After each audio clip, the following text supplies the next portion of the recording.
Olá, meus amores, a paz do Senhor Jesus. Tudo bem com vocês?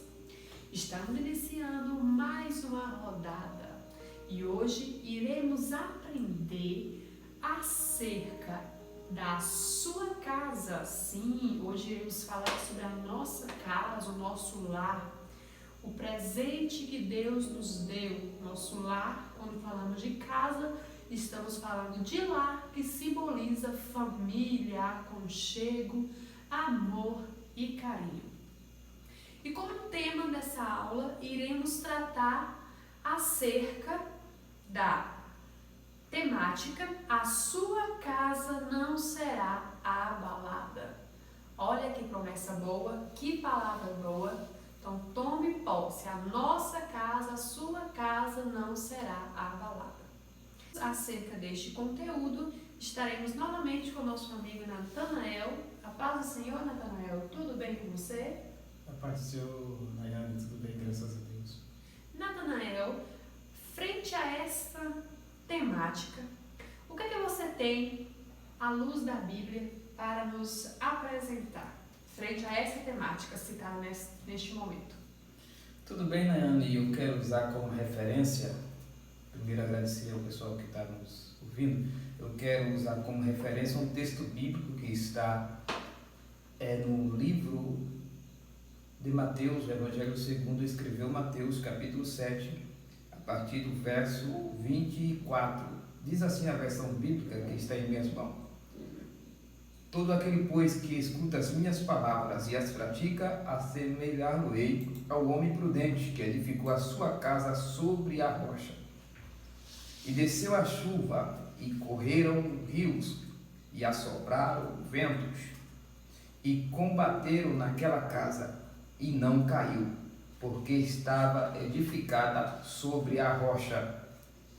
E aquele que ouve estas palavras e as não cumpre, diz a Bíblia, compará-lo-ei ao homem insensato que edificou a sua casa sobre a areia. E desceu a chuva, e correram rios, e assopraram o vento, e combateram aquela casa, e foi grande a sua queda. Bem, Nayane, em cima desse texto nós iremos analisar através da temática tratando da casa, dessa expressão, mas fazendo uma alusão à nossa casa, à nossa vida espiritual. Nós trataremos de casa no sentido literal, apenas no sentido de entendimento para compreensão do texto, mas a mensagem será passada para a nossa casa espiritual nesta noite. E eu gostaria de falar acerca do tema A Sua Casa Não Irá Cair. E se você seguir especialmente o que a Bíblia já nos sugere nesse texto oralindo. Então é sobre isso que iremos tratar. Boa esta temática. Então peço a vocês que a partir deste momento fiquem ligadinho aí na tela e vamos aprender um pouco mais à luz da Palavra de Deus. Dando início a esta aula, a primeira questão é o seguinte: qual a importância de uma casa segura em um mundo repleto de situações desafiadoras? Essa pergunta é relevante. Como falei há pouco, iremos tratar de casa no sentido literal para entendimento de como nós devemos estar espiritualmente seguros. Ora, aqui a importância de uma casa segura, ainda mais num mundo onde há situações desafiadoras. Uma casa segura é o desejo de todo ser humano. Todo ser humano, aliás, a nossa Constituição já prevê que nós temos esse direito à habitação. Embora essa situação é uma outra temática a ser tratada, pois sabemos que não é a realidade. Há muitas pessoas que vivem em locais inseguros, em situações precárias, digamos assim. Quando nós vivemos num local inseguro, a nossa paz está ameaçada. Então, quando nós estamos numa casa segura, até a tranquilidade reina melhor nos nossos corações. E isso deve ser considerado. A nossa segurança vem das nossas bases, das nossas estruturas. E então digo, para que uma casa não venha a cair, como nós estamos afirmando que a sua casa não vai cair, ela precisa estar segura sim, estar embasada. Esta é sem dúvida a primeira condicionante para a sua casa não cair. O interessante aí em toda a fala que o Natanael expressou neste momento, eu separei uma palavrinha que eu achei assim muito interessante, que é quando ele fala desejo, né? Que ele usou a expressão que muitos têm desejo, né? De ter um lugar seguro, de ficar em um lugar seguro. Trazendo essa temática para a nossa vida espiritual. Como a gente pode fazer para conseguir materializar espiritualmente esse desejo de segurança para a nossa casa espiritual? Como munir a nossa casa espiritual? Ora, uma casa segura, e a nossa vida espiritual se compara a isso, deve estar no verdadeiro fundamento. A segurança da pessoa, a segurança da nossa vida espiritual está no fato de nós estarmos junto do autor da vida, que é Deus. Ao Salmo 91, que dá-nos o retrato da segurança, que é aquele que habita no esconderijo do Altíssimo, à sombra do Onipotente descansará. Direi do Senhor, é o meu Deus, o meu refúgio. Então, quando nós estamos debaixo da patente de Deus, descansando debaixo da sua soberania, nós estamos seguros. E o que Deus mais quer é nos proteger. Ele é o nosso protetor. O Salmo 27 também ilustra isso, que nós não temeremos nada, porque o Senhor é a nossa luz e a nossa salvação. O salmista diz: Senhor é a minha luz e a minha salvação. A quem temerei? Ou seja, a nossa casa estará segura em Jesus Cristo, em Deus. Então, quando nós chegamos para perto de Deus, a nossa vida espiritual vai ficando segura. Assim como o filho fica seguro perto do pai. Quer ver um filho, pelo menos tendo a sensação de segurança? Eu digo isso por mim, é quando ele está próximo do seu pai. Ele sente-se protegido e seguro. É assim, a vida espiritual só estará segura se você tiver um relacionamento de perto com o autor da vida, com o seu pai, com o nosso pai, que é o Deus Criador. É isso aí. A segunda pergunta tem alguns sinais ou sinal que demonstra que a nossa casa espiritual está insegura? Porque você falou agora sobre a segurança, né? Que para estarmos seguros em nossa casa espiritual, precisamos estar ao lado do nosso Deus, né? Sobre a proteção do nosso Deus. Então, que sinais nós temos de alerta, sinais de alerta, que a nossa casa está correndo risco de ser abalada pelas flechas, pelos dardos inflamados, né, da maldade que está aí? Quais são esses sinais? Tem sinal e quais são eles? Pode você dar pelo menos 2 sinais aí pra gente? Nayane, assim como falando de casa no sentido literal, uma casa não cai do nada. Sim. Além de estar claro, a não ser que seja uma tragédia muito grande, que ela nas suas condições normais pode ir à ruína. Mas pensando numa condição a longo prazo, em situações apenas de grande impacto, mas não uma tragédia total. Alguma casa, ela dá sinais, literalmente, algumas com as chamadas rachaduras. Eu lembro quando era pequeno, morei em uma casa que tinha pingueiras. Então, existe alguns sinais de que algo não vai bem numa casa. E trazendo isso para a vida espiritual, ou seja, quando nós, e volto a falar, quando nós estamos perto de Deus, nós nos sentimos seguros. E isso na vida real, eu falo na minha condição de como filho, quando eu era pequeno, que quando nosso pai estava em casa, nós dormíamos mais tranquilos. A sensação de segurança e é impressionante até hoje, porque nós tínhamos essa certeza de que Ele não deixaria que nada ruim acontecesse com a gente.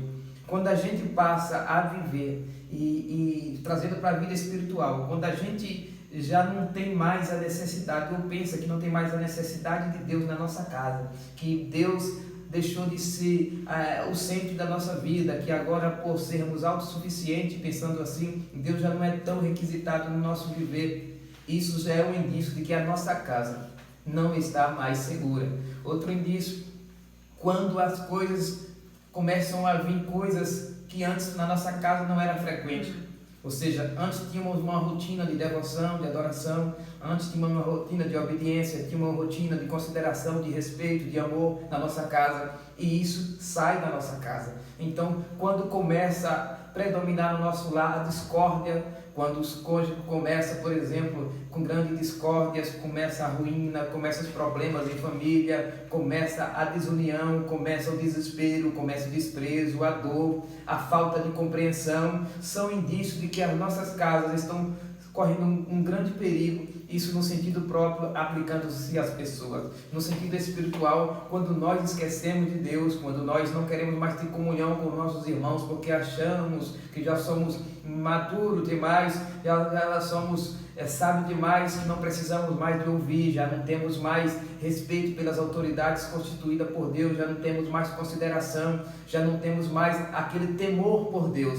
É um indício de que a nossa casa está, no mínimo, com rachaduras grandes, que poderão levar a nossa casa espiritual à ruína. Então, há indício, há sempre sinais, e quando você nota isso, é hora de você refazer tudo, reconstruir e voltar a ter a segurança que todo ser humano, que todo servo de Deus precisa. Muito bom essa palavra, né? Está aí a dica, vão anotando, não deixe nada passar despercebido. A nossa quarta pergunta, ela está relacionada com a terceira. Diz assim: quais os elementos que dão sustentabilidade à casa espiritual? Pegando um ganchinho da resposta que o Senhor nos deu na terceira questão, você falou uma palavra muito interessante, que é rachadura. Então, eu queria assim, que dentro desta terceira questão, ao você apresentar os elementos que vai dar sustentabilidade, você sempre fala para fechar rachadura.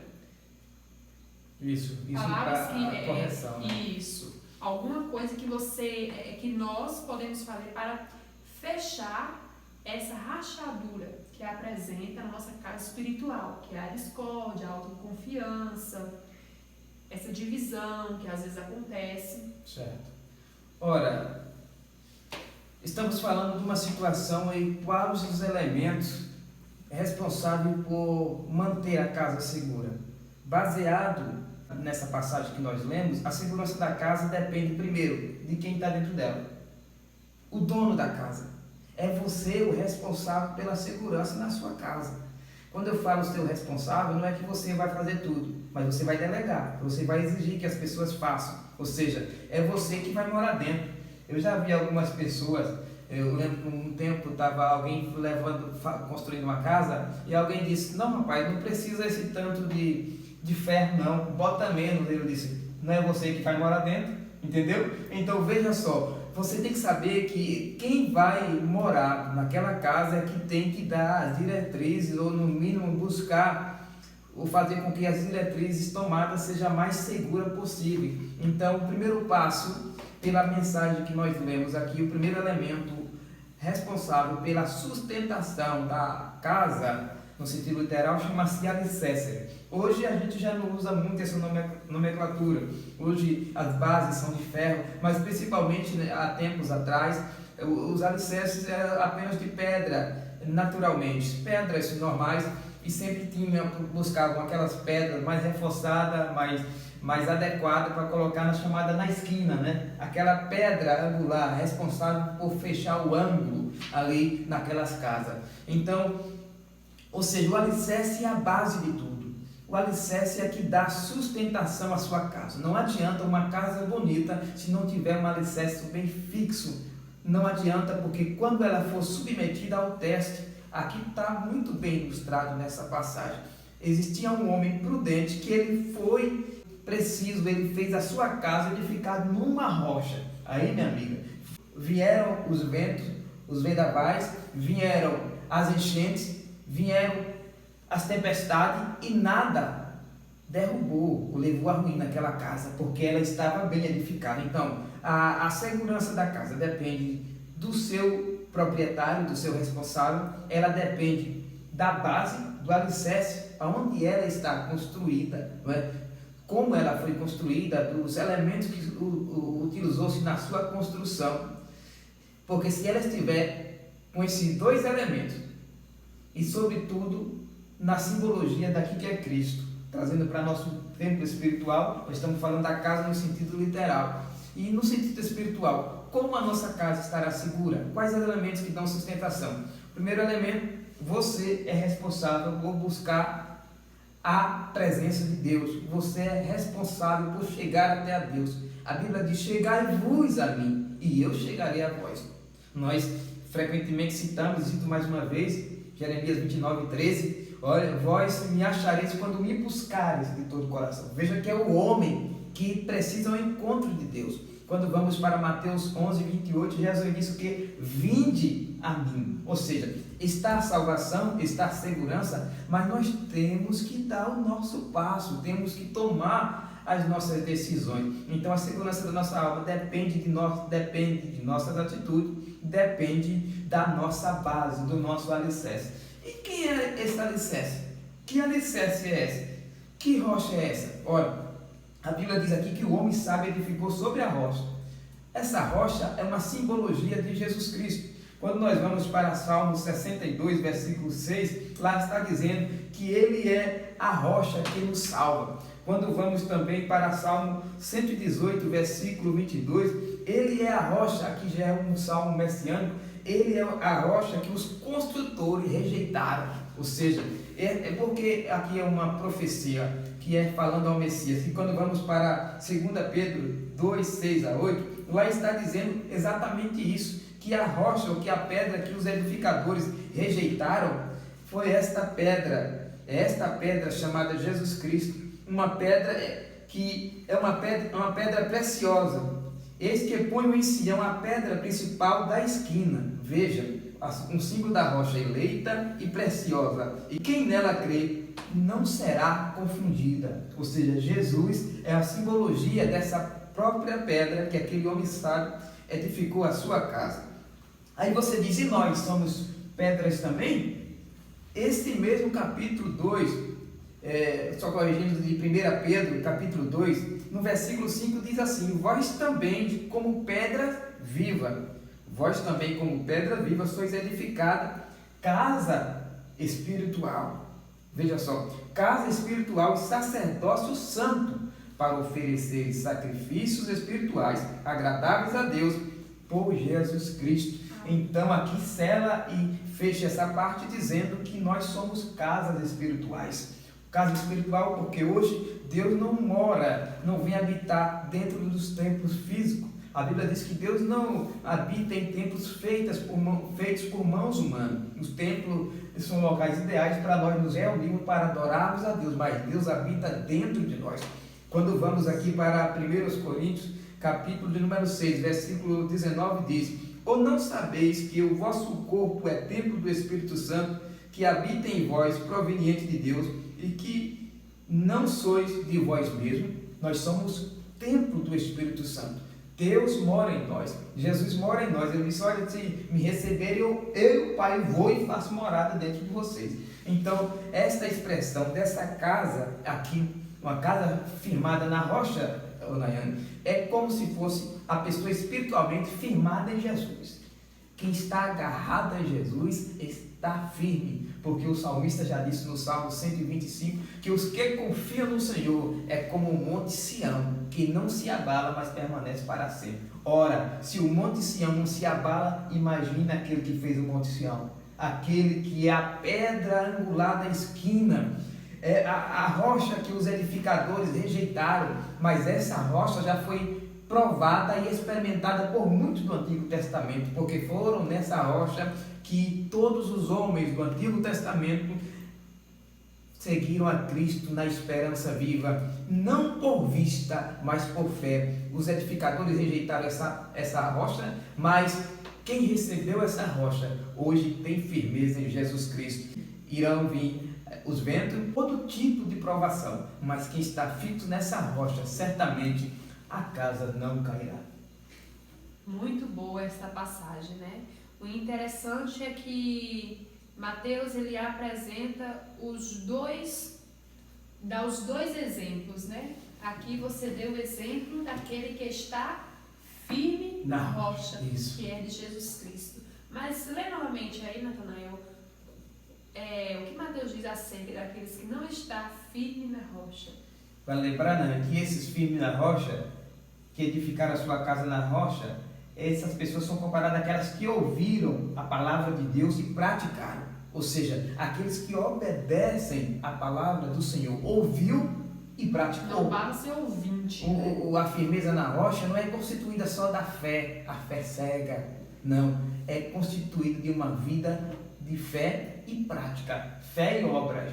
Não tem que dizer essa é mais importante não. Aqui Jesus diz claramente que tem que fazer as coisas certas, tem que ter fé nele, mas tem que praticar a sua palavra e estar seguro nele. Aí quando vamos para outra parte aqui, que a outra não caiu, aqui estava firme na rocha, mas esse outro que edificou, veja o que ele fez, fica melhor aqui, né?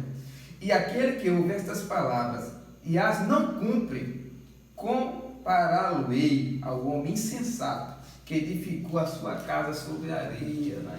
Não utilizou a pedra angular, não utilizou a base de pedra para construir a casa, coitado. Fez a casa na areia. Aí sabe o que aconteceu? Quando começou a chover, desceu a chuva, os rios começaram a passar perto da casa, minha irmã, e assopraram os ventos, vieram a ventania e combateram aquela casa. A casa caiu, irmão. A casa caiu e a Bíblia diz que foi grande a sua queda. Eu imagino aqui agora o estrondo que foi uma casa bonita, não no sentido comparativo da palavra, mas a base não tinha fundamento. Não adianta hoje, aqui fala de pessoas, Nayane, que tem uma vida espiritual aparentemente bacana, linda, tudo maravilhoso, não tem firmeza, não tem nada de palavra. São pessoas que estão até dentro de igreja, mas diz que não precisa mais viver a Bíblia Sagrada, estão vivendo uma graça barata e não querem compromisso, mas quando são submetidos a testes, a provações, a tempestades da vida, quando vem estas situações, a queda é grande. Aí de uma hora para outra você diz, como aconteceu aquilo com fulano de tal? Como aconteceu aquilo com ciclano? Ora, porque não tinha firmeza na sua casa. Mas eu quero dizer que a sua casa não vai cair, porque a sua casa está edificada na rocha que é Jesus Cristo. E se não está, Natão, o que eu faço? Eu duvido. Vamos reconstruir essa casa. Se está só na areia, sai debaixo dessa casa. Venha reconstruir, venha fazer a sua casa em Jesus Cristo. Venha edificar a sua casa na rocha que é Jesus Cristo. Ora, por mais desafiador que seja a situação, a sua vida espiritual, você pensa que vai se acabar, pensa que é o fim, pensa que já era, conversa. Se anime, se levante, você está protegida na rocha que é Jesus. E se está fora, se está vivendo uma vida fácil, apenas numa casa edificada sobre a areia, sai dela, povo meu, e vem para baixo das asas de Jesus Cristo, porque a sombra do Onipotente é o lugar ideal para você descansar. Eu quero repetir, a sua casa não vai ser destruída, porque dentro dela está Jesus Cristo, a nossa rocha, a pedra angular da esquina. Amém, né? Boa esta palavra, boa esta explicação, né? Então, encerramos aqui esse nosso momento de conversa com esta mensagem. E eu quero lançar a vocês aí, ouvinte, uma pergunta que não precisa responder, viu? Responda para vocês mesmos, que é assim: como está a estrutura da sua casa espiritual? Como está a estrutura da sua casa espiritual? Eu creio que com tudo que foi dito aqui neste momento, você já seja capaz capaz de analisar a sua casa espiritual e ver se ela está construída sobre a rocha, se ela está construída sobre a areia. Se estiver construída sobre a areia, você já recebeu o conselho aqui nesta noite que saia dessa areia e comece a reconstruir a sua casa sobre a rocha com a ajuda de Jesus.